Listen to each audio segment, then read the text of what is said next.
Hello மக்களே, எல்லாருக்கும் வணக்கம். இப்போ எப்படின்னாங்க, இப்போ டிவிக்கே விஜய் அவர்கள் இருக்காங்க இல்லையா, முதல்வர் விஜய் அவர்கள் வந்து பார்த்திங்கன்னா அஜித் அவர்களுடைய அம்மா இறந்ததுக்காக போயிருந்தார்.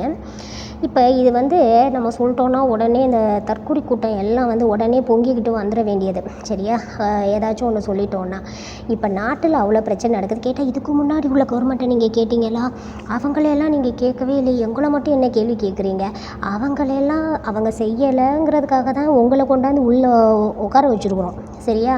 அப்படி இருக்கிறப்ப அவங்கள கேட்டிங்களா இவங்களை கேட்டிங்களான்னு கேள்வி யாரை கேட்டால் என்னங்க, யார் என்னவா இருந்தால் நமக்கு வேண்டியதுக்கு நல்ல விதமாக தமிழ்நாட்டில் நல்ல விஷயங்கள் நடக்கணும்னு நினைக்கிறப்ப கேள்வியே கேட்கக்கூடாது. இந்த டிவிகேக்காரங்களை ஏதாச்சும் கேள்வி கேட்டுட்டோன்னா போதும், லேடிஸ்லேருந்து ஜென்ட்ஸ் வரைக்கும் எல்லோரும் அசிங்கமாக பேச வேண்டியது.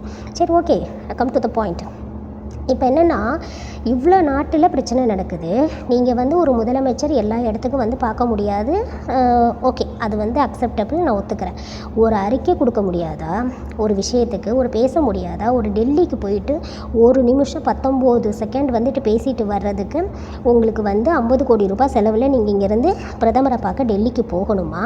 சரி, பேச ஒரு எத்தனை பெண் குழந்தைகள் வந்து பாலியல் வன்கொடுமை பண்ணப்பட்டு சாகடிக்கப்பட்டிருக்காங்க. ஒரு கண்டன அறிக்கை இந்த மாதிரி நடந்துச்சுன்னு என்ன ஒரு அஜாக்கிரதையான ஒரு விஷயம்னே தெரியலையே. அப்போ எந்த அளவுக்கு வந்து இங்கே சிஎம்மாக இருக்கவர் வந்து ஒன்றுமே கேட்க மாட்டார், பாப்பா நம்ம என்ன தப்பு வேணாலும் பண்ணலான்னு தைரியம் வந்துடாதா ஒரு குற்றவாளிகளுக்கு? அதோட ஒரு கொடுமை, நீங்கள் வந்து இப்போ ஒரு சிஎம், புரியுதுங்களா உங்களுக்கு? அப்படி இருக்கிறப்ப ஒரு சிங்கப்பெண் படை அப்படின்னு சொல்லிட்டு ஒரு ஃபங்க்ஷன் வந்து நடத்த வேண்டியது, அந்த ஃபங்க்ஷன் எவ்வளோ முக்கியமான ஒரு விஷயம் அது. அந்த பாதுகாப்பு படையை வந்து நீங்கள் பெண்களை வச்சு நிறைய பேருக்கு வந்து பெண்கள் சேஃப்டிக்காக வந்து உருவாக்கப்பட்ட ஒரு போலீஸ் விஷயம், அது சம்மந்தப்பட்ட ஒரு இது. அப்படி இருக்கிறப்ப அதை வந்து நீங்கள் வந்து அந்த ஃபங்க்ஷனை கேன்சல் பண்ணிவிட்டு அந்த ரூட் மாஃபியா அந்த ஜெகதீஷ் வீட்டுக்கு வந்துட்டு பால் காய்ச்ச போகிறீங்களே, உங்களுக்குலாம் என்ன சொல்கிறதுனே தெரியலை. இங்கே பாருங்களேன், பர்சனலும் முக்கியம் வாழ்க்கையில், அதே மாதிரி வந்து ப்ரொஃபஷ்னலும் ரொம்ப முக்கியம். எது முக்கியத்துவம் கொடுக்கணும்ல. காலையில் பால் காய்ச்ச போனீங்க, ஓகே, அது என்ன போயிட்டு எங்கேயும் போய் யாரோடையும் மிங்கிள் ஆகிறது கிடையாது, சும்மா போயிட்டு வர்றதுக்கு. அப்புறம் எதுக்கு அதை கேன்சல் பண்ணீங்க?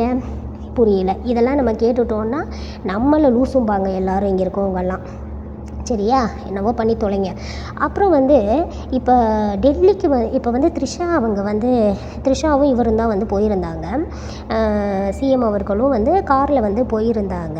இதுக்கு வந்து உடனே வந்து த்ரிஷா வந்து அந்த பக்கத்து கார்லேருந்து தான் வந்தாங்க, இவங்க வந்து விஜய் அவர்களுடைய கார்லேருந்து வரல, உடனே தப்பாக சொல்லாதீங்கப்பா அப்படிங்கிறாங்க. ஏங்க, கொஞ்சமாச்சும் ஒரு லாஜிக்காக யோசிச்சு பாருங்கள். ஒருத்தவங்க செத்த வீட்டுக்கு போகிறாங்கன்னா பூமாலை கொண்டுக்கிட்டு போவாங்க. த்ரிஷா இங்கே பூமாலை கொண்டுட்டு போனாங்களா? விஜய் அவர்களுடைய காரில் வந்துட்டு இறங்குனதுனால விஜய் அவர்கள் ஒரு பூமாலை வந்து மாலை கொண்டுட்டு போனதுனால தான் அவங்க வரல. அப்போ 2 பேரும் ஒன்றா தான் வந்திருக்காங்கன்னு அர்த்தம். இந்த பேசிக் கூட உங்களுக்குலாம் தெரியாதா? எல்லாத்துக்கும் முட்டு கொடுக்க வேண்டியது. சரி, ஓகே, போனாங்கல்ல, போனதுக்கு நிறையா பேர் இந்த டிவிகேயில் இருக்குதுங்கெல்லாம் கொந்தளிக்குதுங்க.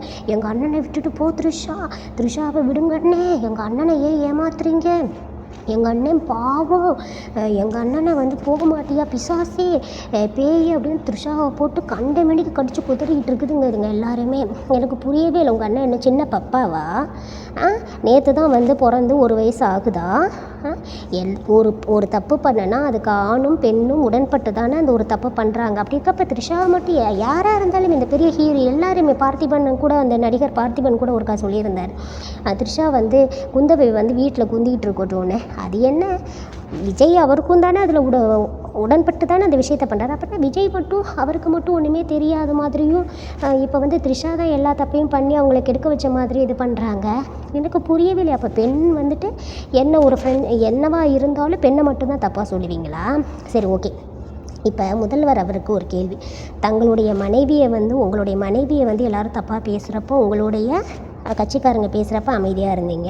உங்களோட ஃப்ரெண்டு த்ரிஷா, நீங்கள் ஃப்ரெண்டுன்னு சொல்கிறீங்க, வாட் எவர், அது உங்களுடைய தனிப்பட்ட விஷயம், அதை நான் கேட்கல.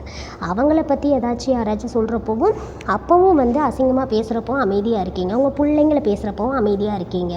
அப்போ இதுக்கெலாம் என்ன அர்த்தம்? எதுவுமே கேட்கலன்னா இப்படியே எப்போ பார்த்தாலும் எதுக்கு எடுத்தாலும் இருந்தால் வாழ்க்கையில் வந்து மனிதர்கள்னால் வந்து எல்லா விஷயமும் வந்து இருக்கணும். புரியுதுங்களா? எல்லா உணர்வுகளும் இருக்கணும். அப்படி உணர்வுகளே இல்லாமல் இப்படி எல்லாத்துக்கும் அமைதியாக இருந்தால் என்ன? நாட்டில் என்ன நடந்தாலும் கண்டுக்கிறது இல்லை, வீட்டில் என்ன நடந்தாலும் கண்டுக்கிறது இல்லை. இதை ஏதாச்சும் கேள்வி கேட்டால் நம்மளை பிடிச்சி எல்லோரும் வந்து திட்ட வேண்டியது, அசிங்கமாக பேச வேண்டியது.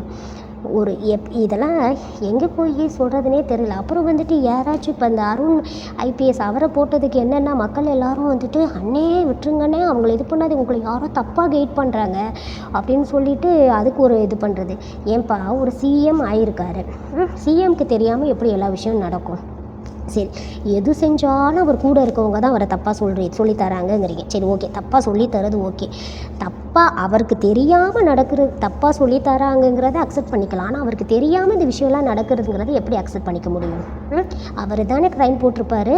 அப்போ வந்து இந்த மாதிரி ஆளுங்களை நாங்கள் நியமிக்க போகிறோன்னு சொல்லியிருப்பாங்க தானே. என்ன எங்களையெல்லாம் பார்த்தா லூஸு மாதிரி தெரியுது அவங்க எல்லாருக்குமே. கேட்டால் அண்ணே அவங்க வந்து உங்களை யாரும் ராங் கைட் பண்ணுறாங்க. அப்பா எப்படியோ போங்க, 5 வருஷம் நீங்கள் ஆட்சி செஞ்சே ஆகணும். அப்போ தான் வந்து நிறையா பேருக்கு அறிவு வரும்.